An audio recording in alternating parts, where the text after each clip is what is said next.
Hi guys, Sci-Fi Recapped here. Before we start, warning. Spoilers ahead. Today, I'm gonna explain a 2022 American science fiction disaster movie called Moonfall. The movie begins on January 12, 2011 when a crew of astronauts goes on a mission to repair a satellite in outer space. Everything goes well until astronaut Brian Harper notices a swarm of nanotech creatures flying towards them. The swarm attacks the satellite and the spaceship, causing Marcus to get thrown away. Harper tries to help him, but unfortunately gets pulled back to the spaceship. He manages to get into the shuttle and attempts to contact Marcus, but to no avail. The commander, Jocinda Fowler, is unconscious due to the crash and he decides to fly the survivors back to Earth. 18 months after the accident, Harper testifies to the court about what was happening back then while Commander Joe also presents as a witness, but everyone eventually concludes that the accident was the result of human error. Since then, Harper has become disgraced by NASA and is divorced by his wife, who decides to move to New Jersey after they lost their house. 10 years later, a megastructurist named K.C. Houseman sneaks into the University of California, logging into their telescope to gather information about the moon. Turns out that he is just a regular man who works at a fast food restaurant where he receives an email that confirms his wild hypothesis about the moon's unusual activity. He attempts to contact NASA several times, but his calls are ignored. He later finds a newspaper and gets an idea to meet Harper on Astronaut Day's celebration. While waiting for him at the museum, he tells the children a story about the moon, stating that the moon is actually a megastructure.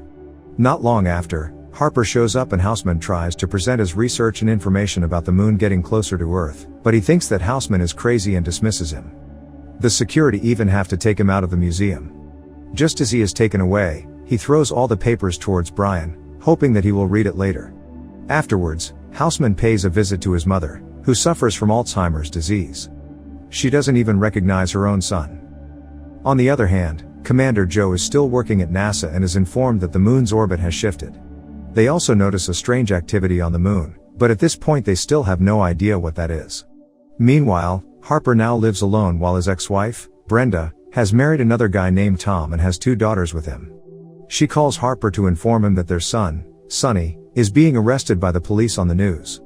The next day, he goes to his bail hearing. Since Harper keeps interrupting during the hearing, the judge has to postpone the hearing for a week, meaning that Sonny has to stay in jail for that amount of time. To make things worse, Harper even tries to bribe the judge to let Sonny out.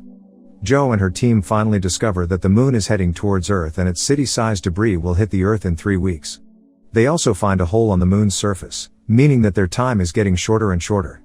Shortly after, the news about the moon leaks to the public and becomes trending in social media.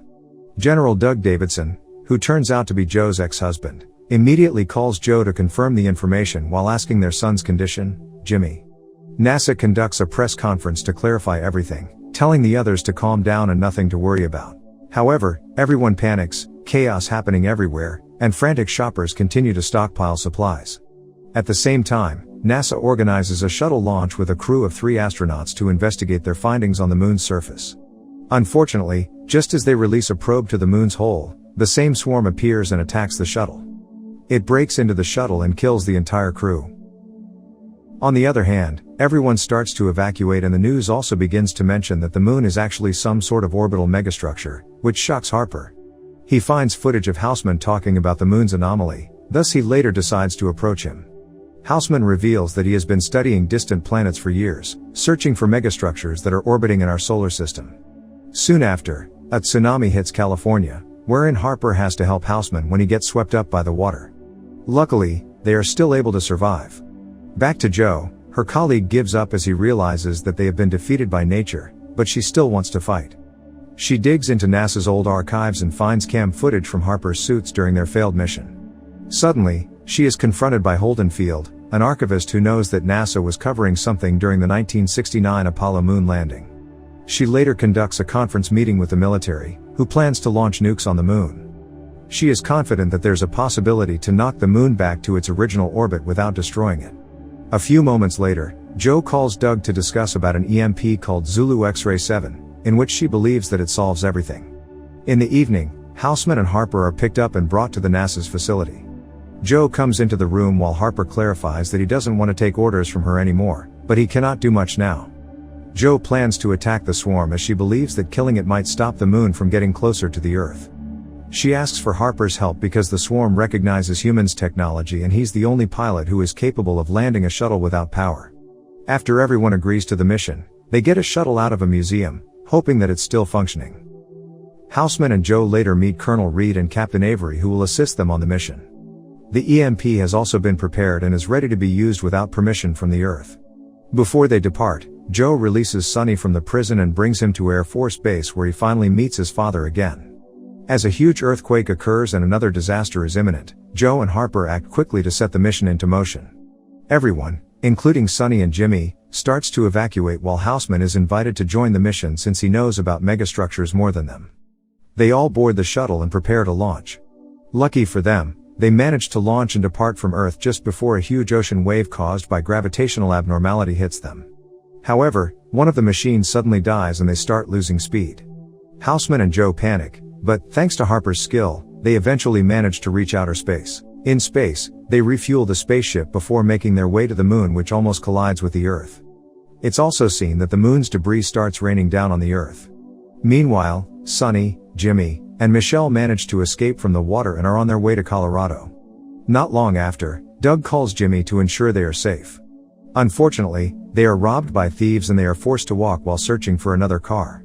As the moon draws nearer, another gravitational shift occurs, causing people to be pulled up into the air. Michelle, Sonny, and Jimmy make it to Sonny's relative's place, but a lady appears and starts shooting them because she thinks they are intruders. Tom, who is actually Brenda's new husband, comes out to pick them up. They gather at Tom's house, but the meteor keeps striking and Michelle suggests they immediately head over to Colorado. The trio eventually arrive at the moon and place the EMP at the predetermined location as bait. The swarm then shows up and surrounds the EMP. However, just before Harper detonates the EMP, the swarm notices them and proceeds to attack the shuttle. They break all the electronic devices, causing the swarm to retreat to the hole immediately. The crew concludes that the swarm's programmed to seek out organic matter in an electronic environment. Realizing they have less than 2 hours before the military nukes the moon, Harper suggests they explore the moon and get into the hole. The trio make it onto the moon's core, where Houseman realizes that his theory about moon and megastructures is true. They reactivate the shuttle's power, and while exploring the core, the swarm appears again and heads towards them. However, the shuttle starts moving on its own as if something is controlling it. Right before the shuttle is destroyed by the swarm, they are pulled into a room that the swarm is unable to break into. The crash knocks the entire crew unconscious. Back on Earth, as Sonny and the others are preparing themselves before departing, the thieves from earlier show up and try to rob them, but Sonny and Tom hold them off with guns. They go to the car and drive away. Not long after, the thieves chase after them and attempt to run them off the road. Suddenly, another gravitational shift occurs which indirectly helps the family to get away from the thieves. Sonny and the others manage to drive off a ramp to safety while the thieves crash their cars. At the same time, the President of the United States issues an order to launch nukes to destroy the moon. Sonny and the family then put on oxygen masks as the air starts to thin and then make their way to a cave for safety. On the other hand, Houseman and Joe awaken and somehow manage to breathe without wearing masks. However, Harper is nowhere to be found. Joe finds out that there are two separate entities on the moon, and one of them is trying to help them. Harper wakes up in a room where he meets the moon's operating system, which takes the form of Sonny as a child. The OS reveals it was created by ancient humans billions of years ago when technologies were so advanced and wars were only memories of long bygone times. It adds that the swarm is an artificial intelligence to serve humans at that time, but one day it took on a mind of its own, transforming into countless swarms of nanotechnology and killing its creators to eliminate any threat to its existence. Since the swarms attack all electronic objects that contain organic life, their ancestors gave up their existence so that humans could be reborn one day. Lastly, the OS tells Harper that the only way to defeat the swarm is to lure it away from the core so the moon will automatically return to its orbit. After that, the crew regroup again and eventually find a new shuttle with a special weapon equipped within it. They make one last attempt to battle the swarm. Nikki eventually reaches the others, but when Sonny and Michelle attempt to go find Tom, Sonny is knocked away by a falling tree that pins him down. Back in the moon, the trio try to lure the swarm out of the moon's core. Harper offers to sacrifice himself to stay behind and eliminates the swarm while ordering the others to return to the Earth. But as Harper and Joe argue, Houseman silently locks himself with the EMP and releases himself from the shuttle. Just after Harper and Joe bid him farewell, the swarm emerges and surrounds Houseman's pod. He then detonates the EMP, which successfully kills the swarm while sending the moon back to its original position. Meanwhile, Harper and Joe escape from the moon on time, and luckily they are close enough to Earth to fly out on a pod. Michelle rescues Sonny and both of them manage to reach the bunker. The following day, Harper and Joe survive from the crash and reunite with their families. In the moon, Houseman's consciousness is uploaded to the moon's base. He is welcomed by the operating system, which takes the form of his mother. The OS tells him that they are about to get started on something big. Subscribe to watch more videos like this, turn on notifications, and leave a like to help the channel out. Thank you for watching.